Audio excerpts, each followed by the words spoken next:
Bonjour à tous, c'est Gilles Mancillon, je viens à vous aujourd'hui pour offrir quelques idées comme des possibilités pour réfléchir sur les choses. Cette chaîne est avant tout philosophique, il y a aussi bien des grandes théories, j'essaie de parler de grandes choses philosophiques, mais aussi de choses pratiques qu'on peut mettre en application. Et donc là actuellement on passe au solstice, le solstice c'est la nuit, c'est vraiment la nuit la plus longue, et à partir du moment où on passe Noël, là ça y est, les jours commencent à revenir, donc il faut sortir, faut renaître un petit peu dans une nouvelle conscience christique, et c'est un petit peu le Noël, c'est un côté très sacré, très divin, la famille, la naissance de l'espoir, de l'amour, de la divinité, et puis il y a un côté très profane, la surconsommation, c'est très bon pour le business, hein, donc je me plains pas, enfin moi je suis pas commerçant actuellement, mais enfin je suis pas commerçant actuellement, et puis bon c'est pas les gens qui viennent acheter des tableaux pour faire leur cadeau de Noël, donc mais enfin ça pourrait venir, et donc ouais, il n'y a aucune raison de se priver de ces fêtes. Bon, mais à mon avis avec le temps on va quand même essayer de revenir sur des choses beaucoup plus réelles, c'est-à-dire des choses beaucoup plus connectées sur la signification de ces fêtes de Noël. Voilà, je vais tirer quelques cartes et puis après je vais essayer de parler d'une petite chose avant de... Alors les cartes pour la sagesse pour aujourd'hui, c'est l'effort. C'est-à-dire, qu'est-ce que l'effort? L'effort juste. Le Bouddha a parlé des 8 voies de rectitude, et l'une des 8 voies de rectitude, c'est l'effort juste. On a besoin de produire l'effort juste pour arriver à l'effet voulu. Ce que l'on doit comprendre, c'est les limitations, c'est-à-dire on a des choix, mais on n'a pas tous les choix. On a les choix, on est attendu à certains choix. Et donc c'est à nous d'accepter ces limitations, tout en sachant que à chaque fois qu'on se débarrasse de certaines limitations, on arrive quand même à trouver un nouveau niveau de conscience. Hein. Donc faut comprendre nos limitations et les accepter. Ce qu'il faut faire, c'est la destinée, c'est-à-dire c'est vraiment avancer vers la lumière, avancer vers le flow, vers la libération, vers la joie, le bonheur, accepter la vie dans toute sa magnificence, sans se laisser troubler par tous les aléas du monde terrestre. Et le message général pour nous, c'est le moi supérieur, c'est-à-dire connecter, devenir intégré avec ce moi supérieur, avec cette lumière de l'âme qui nous permet justement de trouver, de comprendre les causes, les effets, les tenants, les aboutissants.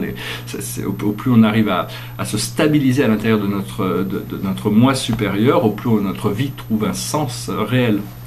Donc voilà, j'espère que ce message aurait été intéressant pour vous. Je voulais venir pour vous saluer pour ces fêtes de Noël là qui arrivent.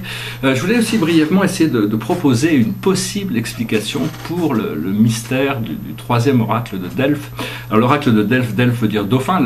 Historiquement, c'est un endroit en Grèce où Zeus avait été nourri par Amalthée, la chèvre, où il avait grandi, caché de Chronos, jusqu'au moment où il a pu être suffisamment fort pour pouvoir prendre le contrôle sur l'Olympe. C'est une longue histoire, mais bon, pendant très longtemps, il y avait une pythie, c'est-à-dire il y avait quelqu'un qui rentrait en transcanalisation et qui faisait passer des oracles expliqués par rapport au futur. Alors cet oracle de Delphes, au départ, c'était l'oracle de Gaïa, la mère Terre. Après ça, c'est devenu l'oracle de Zeus, puis après c'est devenu l'oracle de Apollon, mais en essence c'est une seule et même lumière. Il faut comprendre que Gaïa, la mère Terre, Gaïa Sophia, est une conscience extrêmement expansive, mais tout dépend d'elle, c'est elle qui contrôle tout, c'est la Terre, c'est l'esprit de la planète qui fait que les choses, c'est elle qui contrôle tout depuis toujours, hein. Même chez les Grecs on peut s'en apercevoir, Gaïa c'est la première entité, la première divinité. Et cet oracle de Delphes correspond à la plus courte doctrine spirituelle jamais, à ma connaissance, jamais exprimée, mais c'est quelque chose de très profond. Elle dit 3 choses. Elle dit « Connais-toi toi-même, rien de trop », voulant dire rien de plus, epsilon, E. 5e lettre de l'alphabet. Alors bon, connais-toi toi-même, rien de plus, rien de trop, ça veut dire en essence, une des interprétations possibles peut vouloir dire que notre essence véritable, notre nature réelle est Dieu, la divinité, l'amour éternel, la lumière infinie. Et donc c'est ça qu'il faut connaître. Une fois qu'on connaît ça, on connaît tout le reste, mais rien de trop. Tout ce qui est en plus de cette lumière, tout ce qui couvre ça, toutes les ombres que l'on met autour de l'ego qui nous empêchent de découvrir cette lumière, sont en trop.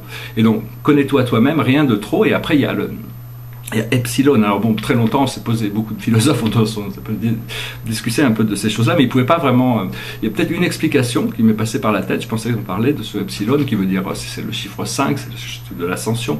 Ça peut être aussi considéré à un niveau supérieur comme le E de Einstein, mais en essence c'est différent. La chose dont je vais parler actuellement, c'est pas par rapport à ce niveau là, c'est que Epsilon, c'est une fréquence d'onde mentale qui se trouve au-dessus du super gamma. C'est une fréquence divine de réalité qui, on est en bêta quand on est complètement connecté au monde extérieur. Quand on a l'harmonisation avec la paix intérieure et le monde extérieur, on est en alpha. Et en delta, tout en bas, c'est le point zéro et qui monte en gamma. Et au-dessus, il y a le super gamma. C'est des sphères de hyper conscience. De super conscience et d'hyper conscience, et au-dessus il y a l'epsilon, c'est un état de fréquence. Donc je pensais que ça pouvait être intéressant de penser que ça peut, quand on dit epsilon, c'est tuer, c'est tout ce qui est, c'est-à-dire c'est l'intégration de toutes les... C'est une fréquence qui est bien au-dessus de tout ce qui peut être conçu par l'humain actuellement, mais qui était déjà connu des dieux, des entités divines grecques. Donc voilà, j'espère que ce message aura été intéressant pour vous. Je voulais, c'est clair que bon, quand on cherche aussi à découvrir les choses puissantes de l'univers, je voulais juste mentionner, c'est que des fois il faut sortir de son corps. Il y a plein de choses qui peuvent se passer dans le corps, mais il y a des moments où il faut calmer le corps, le laisser derrière et pouvoir partir pour aller explorer dans d'autres dimensions, parce que notre corps physique, on ne peut pas l'emmener avec nous. Donc voilà, c'est des choses qui vont s'intégrer progressivement. Il y a tout un éveil, un renouveau qui est en train de se passer. On va commencer à le sentir dès les premiers mois de 2018. Là, il y a vraiment un tournant qui se prépare. C'est le 18 février qui avait été annoncé comme l'apex, le point culminant du tournant, quoi. Et donc voilà, on se prépare. J'espère que vous profitez au maximum de ces fêtes de fin d'année pour vous reposer, pour vous faire plaisir, pour faire du bien, pour aussi garder les choses en équilibre, pour tempérer les choses, demander de la tempérance. C'est toujours très bien d'avoir de la tempérance, d'avoir de la modération dans les choses pour garder une voie, une vision centrale et être clair sur ce qu'on veut pour pouvoir le recevoir. Voilà, je vous souhaite une excellente journée. Je vous dis à très bientôt. Je vous remercie. Namasté.